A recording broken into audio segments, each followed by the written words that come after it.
The scenario presented in the lecture serves as a perfect entry point into moral philosophy because it immediately strips away the safety net of our everyday social conventions. When we imagine ourselves as the driver of that runaway trolley, we are not merely participating in a thought experiment. We are being asked to calculate the value of human existence in real time. The initial instinct for most to divert the train and save 5 lives at the cost of one seems inherently logical.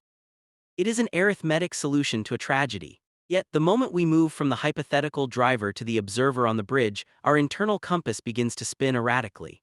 This inconsistency is not a sign of confusion, but rather the first crack in our moral certainty. It highlights a fundamental tension between focusing on the outcome and honoring the sanctity of the individual. As we delve deeper, we must ask why that visceral, sickening feeling of pushing a man off a bridge feels so fundamentally different from pulling a lever. It is not just about the distance between the actor and the outcome. It touches on our deep-seated intuition about agency and permission. When we pull the lever, we are directing a mechanical failure toward a different path.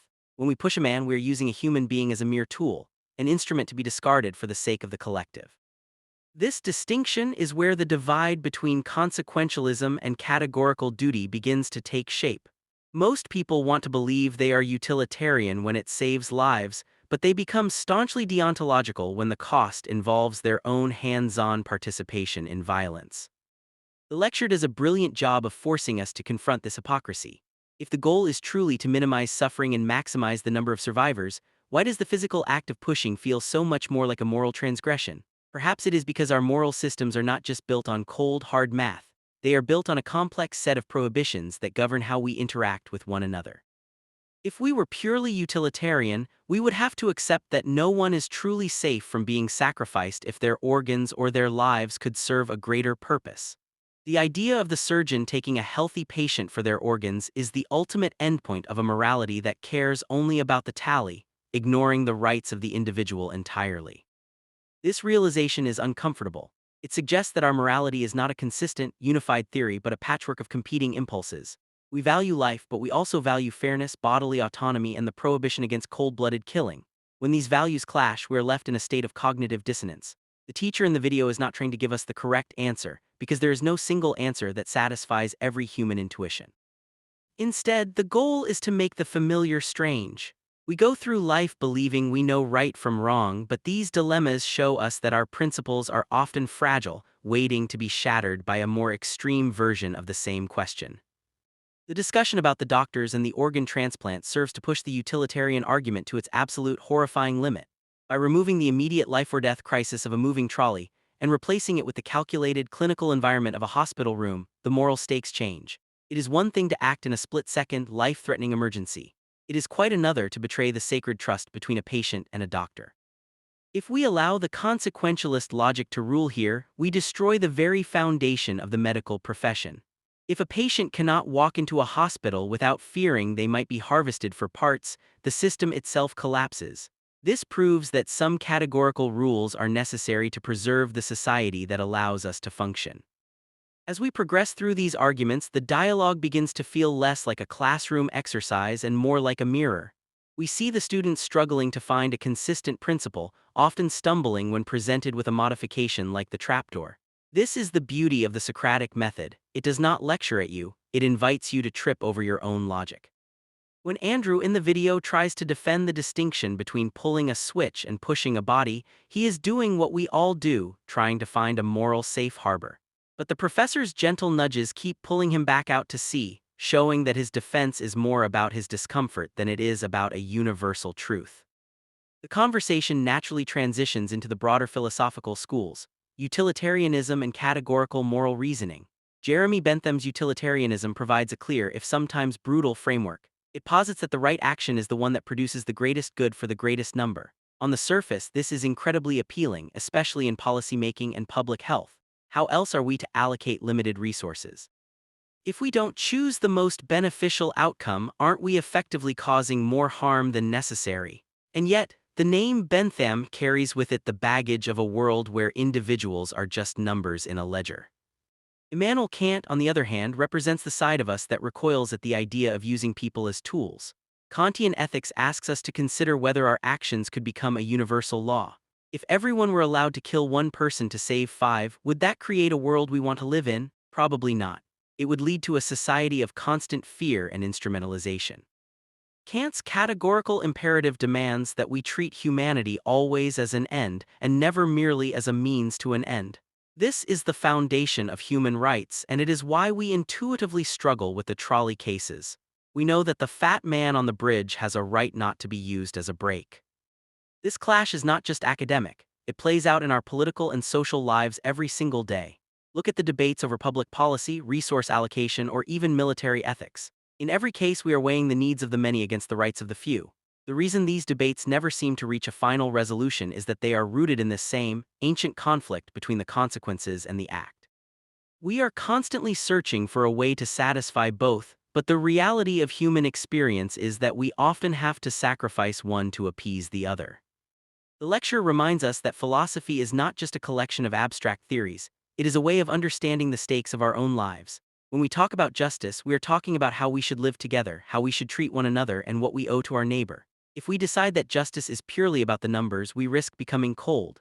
If we decide it is purely about absolute, unbending rules, we risk becoming paralyzed. The answer, if there is one, lies somewhere in the restless space between the two. The risk of this kind of thinking, as the professor rightly points out, is that once you start, you can't stop. The world looks different. You see the trolley tracks everywhere in the news, in the grocery store, in the way your tax dollars are spent. You start to see that every policy is a trolley problem. Every law is a choice between values. This is the personal risk. You are essentially dismantling your own comfortable worldview and trying to rebuild it in a more honest way. It is a process of losing innocence, and there is no way to turn back the clock once the questions have been asked. But there is also a political risk. As the professor mentions, philosophy can make us worse citizens before it makes us better. It can make us cynical. If we realize that all our political arguments are just different expressions of the same irresolvable conflict, it's tempting to just give up. It's tempting to say, well, everything is subjective, or it's all just personal preference. This is the evasion of skepticism. It's a defense mechanism. By dismissing the possibility of finding a more reasonable way to live, we avoid the hard work of actually trying to improve our society. But as the professor says, skepticism is a resting place, not a home. We cannot live there permanently if we want to be part of the world. The call to action here is to keep the restlessness of reason alive. It is to acknowledge that these questions are difficult and that we might never reach a perfect solution, but to keep asking them anyway. That is the essence of democracy. It is not about reaching a final, perfect state of justice, but about maintaining the debate. It is about acknowledging that our neighbors have a valid, if different, view of the world, and that we must work together to find a way forward that minimizes harm while respecting the dignity of every person involved. Consider how this applies to current events. We see debates about healthcare reform where the utilitarian argument is we need to provide coverage for the most people at the lowest cost, while the rights-based argument is we cannot deny care to an individual because it is not cost-effective. These are not just disagreements over money, they are disagreements over fundamental values. One side is prioritizing the consequences for the collective, the other is prioritizing the inherent duty to care for the individual. Understanding this makes the debate much clearer, even if it doesn't make the policy easier to write. The power of this material is that it forces us to articulate why we believe what we believe. It's easy to say, I believe in rights. It's much harder to say, I believe in rights even when it leads to a worse outcome for the majority. When you have to defend that position, you realize how much work you have to do to make your morality coherent. You have to explain where the line is. You have to explain why this right is more important than that life. It forces you to engage with the reality of human complexity. Throughout this process, we also learn to listen better. When we realize that our own moral positions are not as unshakable as we thought, we become more open to the arguments of others. We stop seeing them as simply wrong and start seeing them as people who are weighing the same difficult variables but prioritizing them differently. This doesn't mean we have to agree with them, but it changes the tone of the conversation. It moves us from shouting matches to a more grounded, analytical space. The pedagogical genius of this lecture is the use of the audience. By asking the students to raise their hands by bringing them to the front to explain their reasoning, the professor turns a lecture into a community inquiry. We see the students grapple with their own contradictions in real time. We see them try to defend positions that don't hold up under pressure. We see them laugh, we see them hesitate, we see them be brave. This is not a sterile presentation of facts. It is a living, breathing exploration of human nature. If you are watching this, take the time to really put yourself in those scenarios. Don't just sit back and judge the students for being inconsistent. Imagine you are the one standing on that bridge. Imagine you are the one in that hospital. What would you do? And more importantly, why? If you find yourself changing your mind or struggling to find an answer, that is a good thing. That is the feeling of growth. That is the feeling of philosophy. As we move forward into more complex topics, keep this foundational feeling in mind. The goal is not to win the argument, the goal is to deepen your understanding of why we think the way we do. We are all participants in this trolley problem, and we are all responsible for the tracks we lay down for the future. The way we resolve these issues as individuals and as a society defines who we are. Ultimately, this course is not about learning what Locke or Kant or Mill thought, although that is part of it. It's about using their tools to help us navigate our own world. It is about taking the messy, contradictory, beautiful reality of human morality and trying to make some sense of it. It is a lifelong project, and the fact that it is difficult is exactly what makes it worth doing. Embrace the restlessness. Stay curious. When we analyze the trolley problem, we are essentially looking at the architecture of our own minds. We see a struggle between two primary modes of moral cognition. The first is a rapid, intuitive assessment that looks at the net outcome. This is the quick thinking that leads us to flip the switch. It is efficient, it is practical, and in many ways it is how we survive. But then there's the slower, more deliberate process that checks our intuitions against our core values. This is when we stop and ask, wait, is it okay to use a person as a tool? This dual process architecture explains why we are so conflicted. We are built to be both utilitarian and deontological, and that conflict is the engine of our moral life. It is helpful to view these moral theories not as competing labels but as lenses. Utilitarianism is the lens of social policy. It is how we build bridges, design traffic systems, and create vaccine mandates. It is the logic of the collective. If you look at it as a lens, you can see why it works so well for managing large groups, but it is a terrible lens for intimate relationships or personal ethics. You wouldn't want a friend who treats you as an instrument for their own happiness, even if it technically maximizes total utility. The lens is the problem, it's too broad and it misses the textures of individual dignity. Kant's categorical imperative is a different kind of lens. It is the lens of the individual, the lens of character. It focuses on the internal consistency of our own actions. It asks, can I respect myself if I do this? This is a powerful lens for personal integrity, but it can be rigid. It can lead to a kind of moral purism that is disconnected from the needs of the suffering masses. If you are so focused on not doing a bad act that you refuse to act to stop a catastrophe, are you truly moral? This is the eternal struggle of the deontologist, to remain pure while the world burns. The genius of the teacher's approach is that he doesn't ask us to pick a side. He doesn't say, you must be a Kantian or you must be a Millian. He shows us that we need both lenses. We need the utilitarian's concern for the greater good, and we need the Kantian's respect for the individual. The challenge is in the balancing act. How do you integrate these? Is there a hierarchy? These are the questions that define a life of reflection. The tension isn't a problem to be solved, it is the condition of being human. Many students struggle with the idea that their intuition is not enough. We are raised to believe that we have a gut feeling about right and wrong that is reliable, but the trolleys show that our guts are easily manipulated. By simply changing the push to a lever, we flip the emotional response of the room. This tells us that our morality is deeply tied to our emotional machinery. If we want to be truly moral, we have to recognize where our emotions are driving us and where our reason should take the wheel. This brings us to the importance of the unsettling process. When you feel that visceral no when asked to push the man off the bridge, you are learning something about your boundaries. You are discovering what you hold sacred. If you didn't have that feeling, you wouldn't know where your limits were. You would be a machine optimizing for outcomes. That no is the human element that keeps us from becoming monsters in the name of efficiency. Never discount that feeling. It is your humanity speaking. Conversely, the yes you feel when thinking about the 5 lives saved by the switch is your social empathy. It is the part of you that recognizes the worth of those 5 individuals. To ignore that would be to become detached and indifferent to suffering. We need that empathy to be effective members of a community. So the goal is to cultivate both, the empathy that pulls us toward the collective good and the internal moral compass that protects the individual. This is why the study of history and literature is so important alongside philosophy. We see these same dilemmas played out in novels, in historical conflicts, and in legal cases. When we look at the history of justice, we see the pendulum swinging. We see societies that went too far toward the collective, resulting in totalitarianism. We see societies that went too far toward the individual, resulting in anarchy or extreme inequality. It is a delicate balance, and the history of progress is really the history of trying to find that balance. The classroom environment is a microcosm of this society. You have people with different backgrounds, different experiences, and different moral intuitions. When they argue, they are performing the democratic process. They are testing their ideas against one another. The goal isn't necessarily to reach a consensus, but to increase the level of understanding. Even if they don't agree by the end of the hour, they are walking out with a more nuanced view of the problem. Think about the way the conversation changes when the professor introduces the trapdoor version of the trolley. The laughter that erupts is a release of tension. It is a recognition of the absurdity of trying to game the moral problem. We realize that the more we add these technical modifications to hide the act of killing, the more we are just admitting that we are trying to avoid our own conscience. It is a moment of profound self-awareness for the entire class.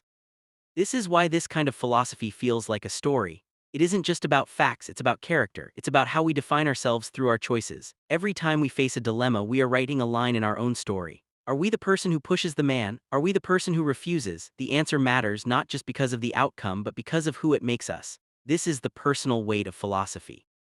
As we progress through the weeks, we will encounter thinkers who have tried to resolve these issues. We will see them struggle with the same tensions we feel. This should be reassuring. You are not alone in your confusion.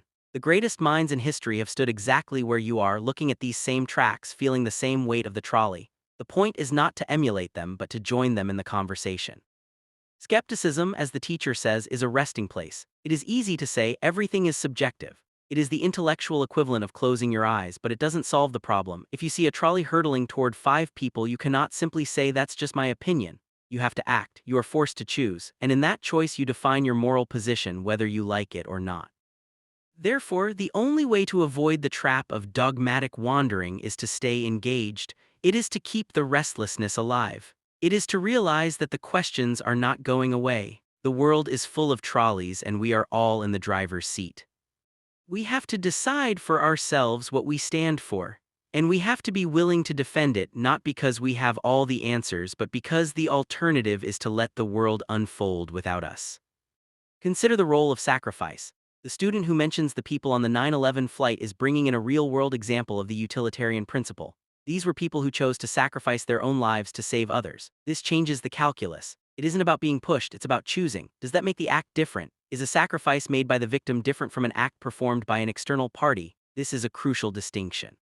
These nuances are what make the discussion rich. We aren't just talking about abstract trolley cars, we are talking about what it means to act courageously. We are talking about the difference between being a victim and being a hero. And even there, the line is blurry. Is a hero someone who follows a rule or someone who achieves a good outcome? We are always back to the same two lenses.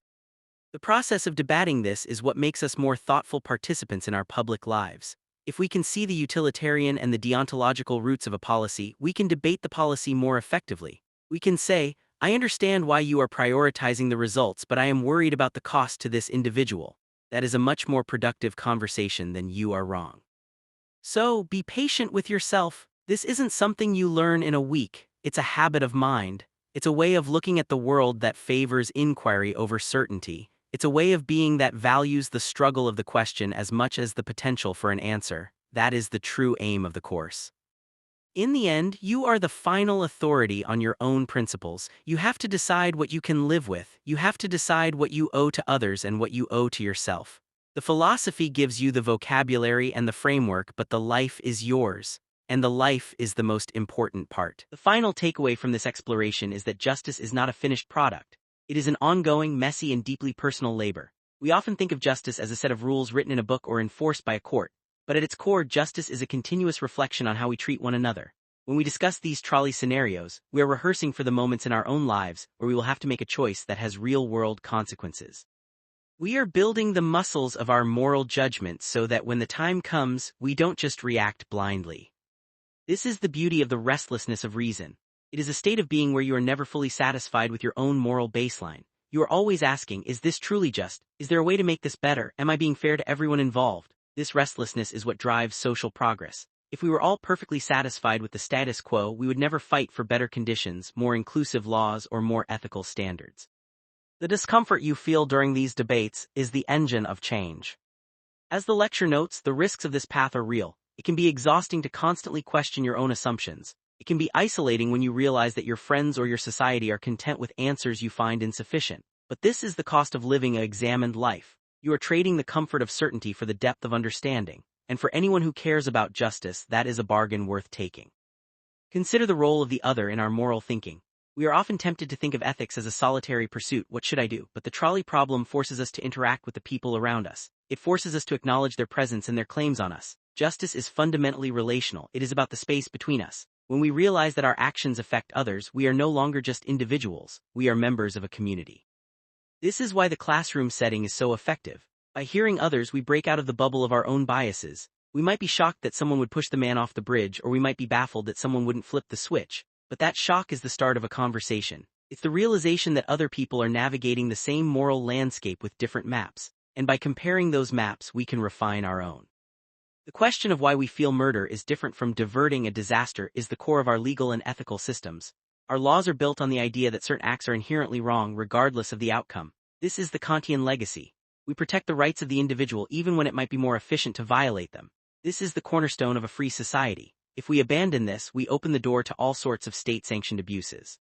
However, we also need the utilitarian check. We need to be able to say, in this extreme circumstance, the survival of the collective is the higher priority. This is the basis for things like triage in emergency rooms or the way we handle military decisions. It isn't that one mode of reasoning is right and the other is wrong. It is that they serve different purposes at different scales. The moral challenge is knowing which mode is appropriate for the context.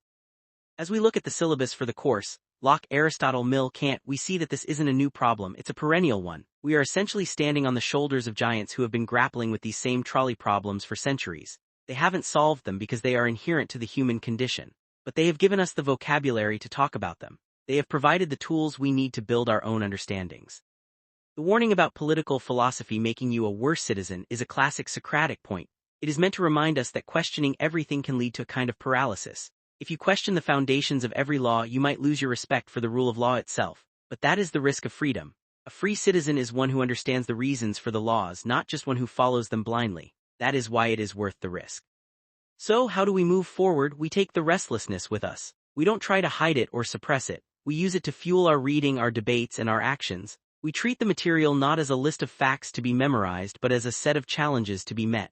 We read the text not to find the answer, but to find the questions we should be asking ourselves.